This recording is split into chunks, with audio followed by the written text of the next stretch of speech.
We woke early at St. Catherine's and enjoyed a farmhouse breakfast.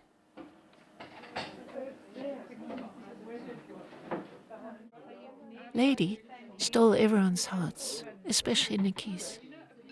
She had given up veterinary practice to study ceramics full-time.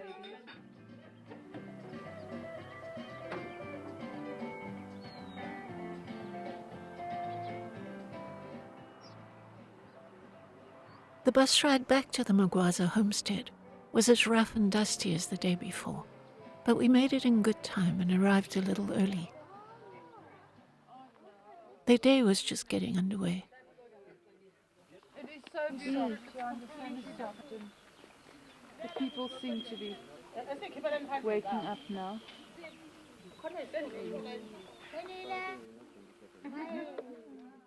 Child rearing and subsistence farming were the primary activities of the family. Though an important source of income, pots were only made in the winter months when farming slowed down. As non-specialist makers, their pottery skills were just one facet of a broad range of indigenous knowledge and accomplishment.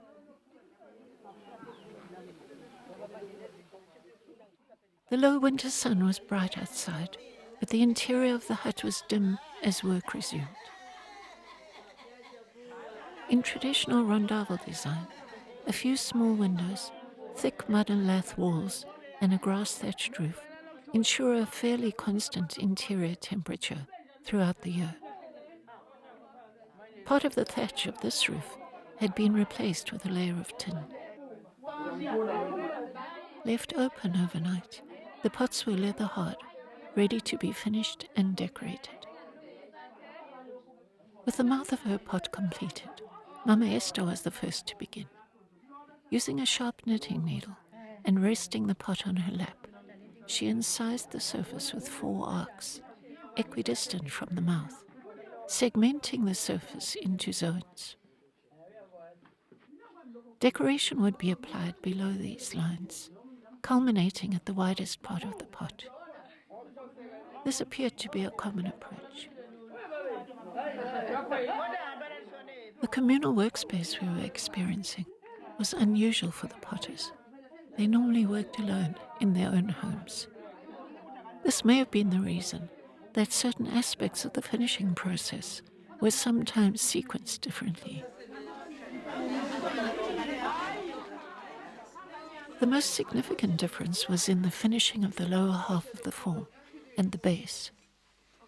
In some cases, the pot remained attached to its cardboard support throughout the decorating process. Only after the decoration was complete was excess clay scraped away and the lower wall refined. But in other cases, the pot was removed from the cardboard and the base was finished before decoration began.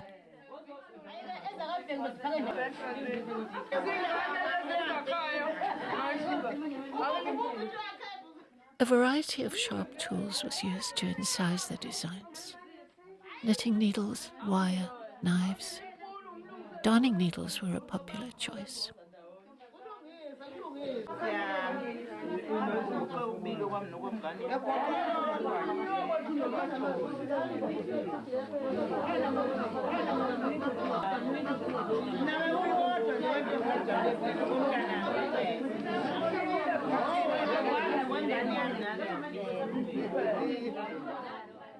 Burnishing was accomplished with a smooth pebble, a bit of spit, and a lot of patience.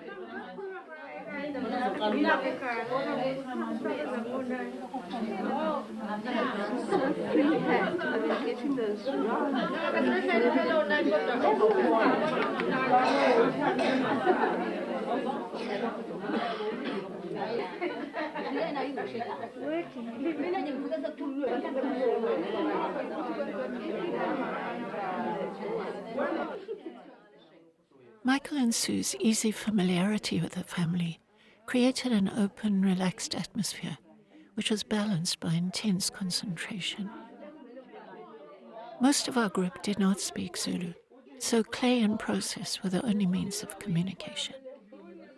Both were unfamiliar, but an amazing amount of good humor prevailed.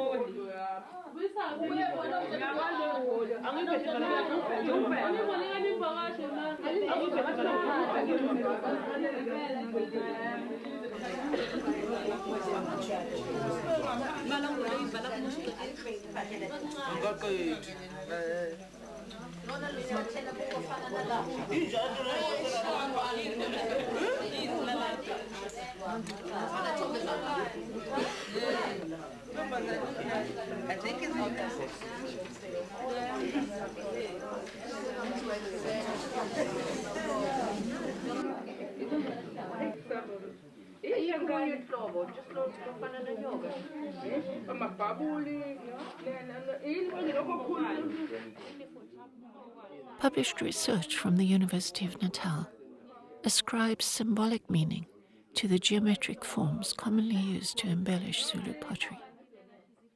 The design vocabulary includes triangle and X-shaped motifs, which are believed to allude to different aspects of masculinity, and arc and swag motifs, horizontal lines and bands, which signify feminine attributes.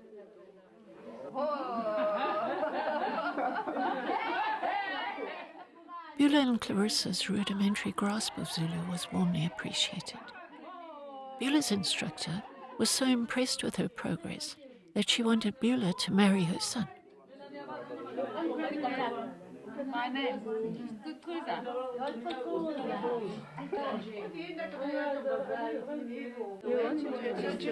this head stays still. Clarissa explained the ingenious technique used to incise horizontal bands. I was doing it completely wrong. I did a spiral and it was annihilated. Then she showed me the pot rolls. The thing stayed. Most of the potters worked on their own pots, with the students learning by example as they formed their own. But in some cases, like Myra and Ati, only one piece was made. It was sometimes a bit of a tug of war, the student wanting to be hands-on, with the instructor intent on perfecting the piece. Perceiving beauty in imperfection is not the Zulu way.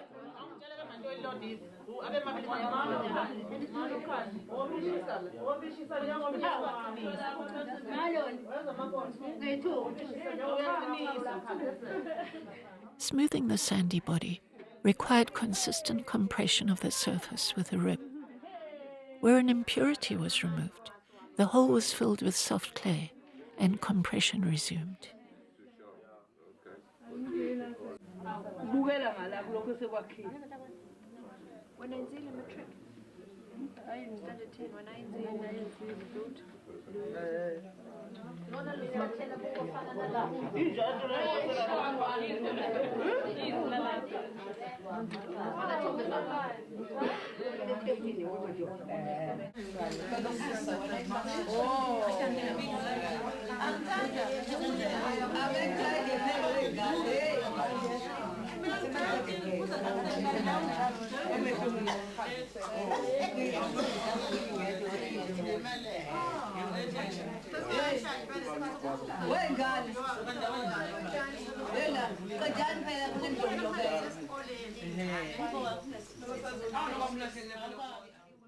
To create the raised bosses or nodules, known as amasumpa, a common feature of Zulu pottery, small balls of soft clay were rolled and added into holes, excised from certain sections of the design once incising was complete.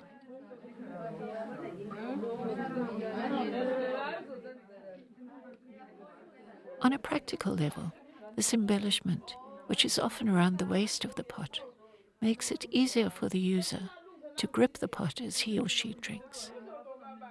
Symbolically, the placement of the decoration around the middle of the pot is believed to be a reference to the female form and fertility.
The pot Mama Esther had attempted with our clay the day before was a disaster, but having reclaimed the clay, she mixed it with just the right amount of the Magwaza body to make it workable. Her new pot was passed around and deemed quite satisfactory.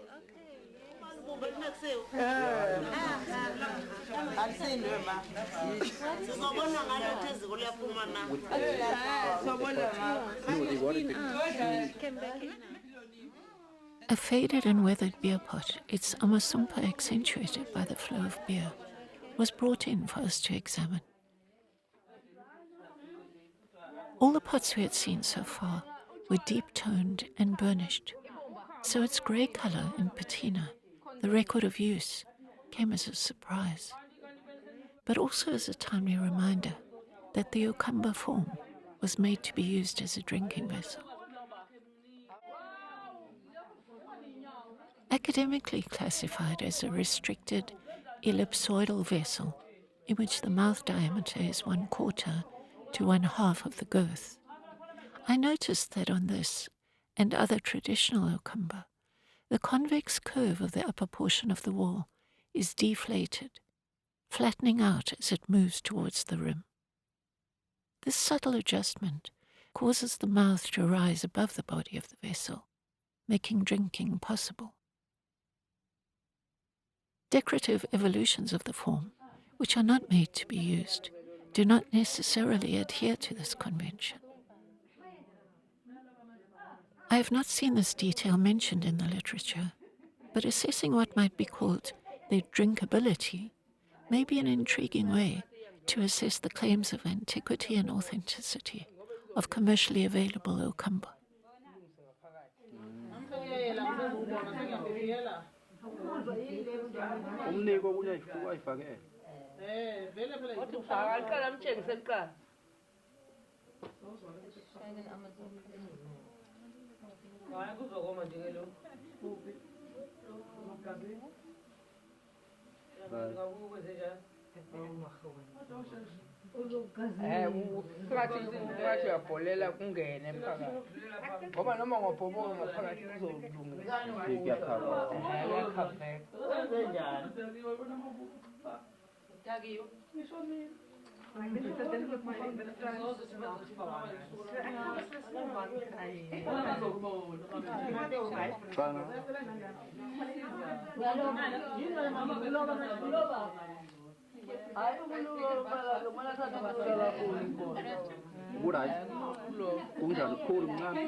Put your finger in the water.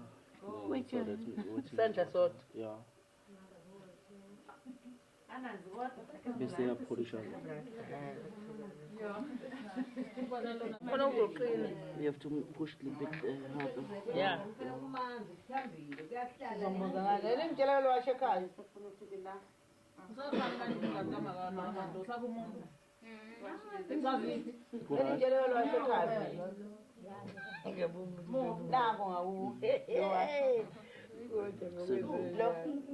What's in your head?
Oh, ingubo yasesikhwameni.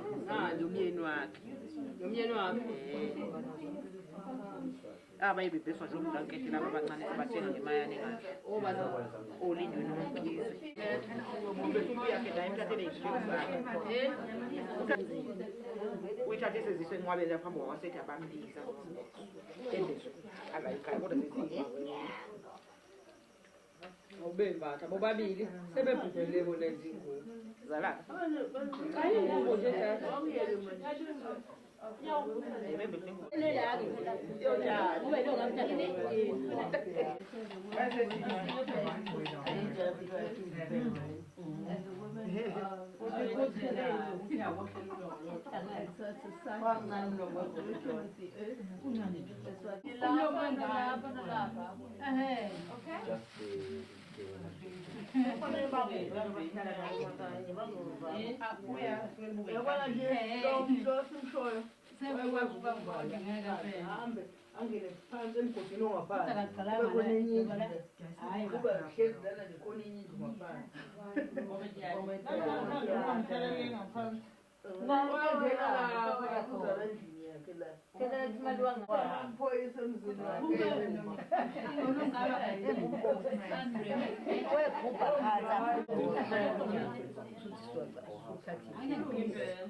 They call it Pizza because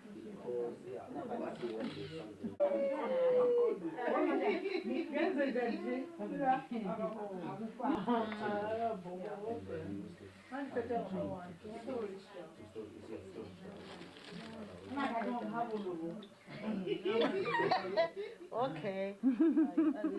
Yeah.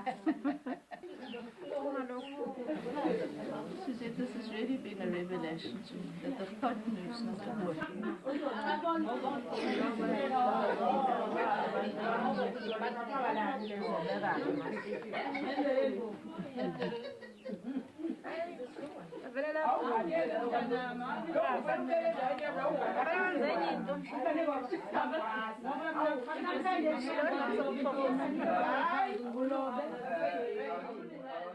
As the work session wound down, I was able to take a closer look at some of the found items that the potters used to such stunning effect.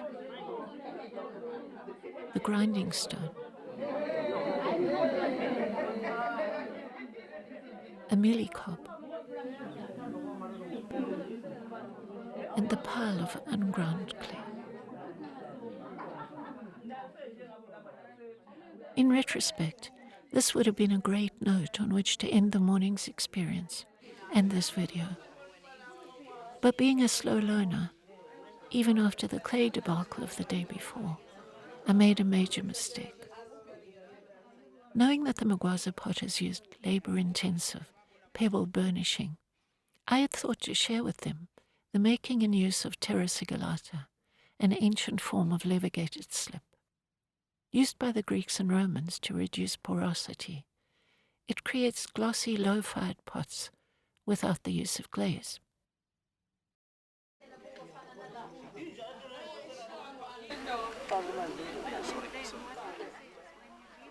With Michael translating, I explained in detail how to make the slip, demonstrated its application and the buffing of the surface as the slip dries to create a smooth sheen. After the demonstration, I left 2 containers of prepared terra sigillata, 1 black, 1 white, and some calgon, thinking that the Magwazas might like to experiment with it at some time in the future.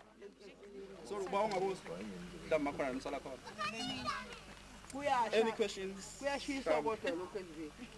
No, actually. You put it in the fire like that. Okay. Yeah, what's the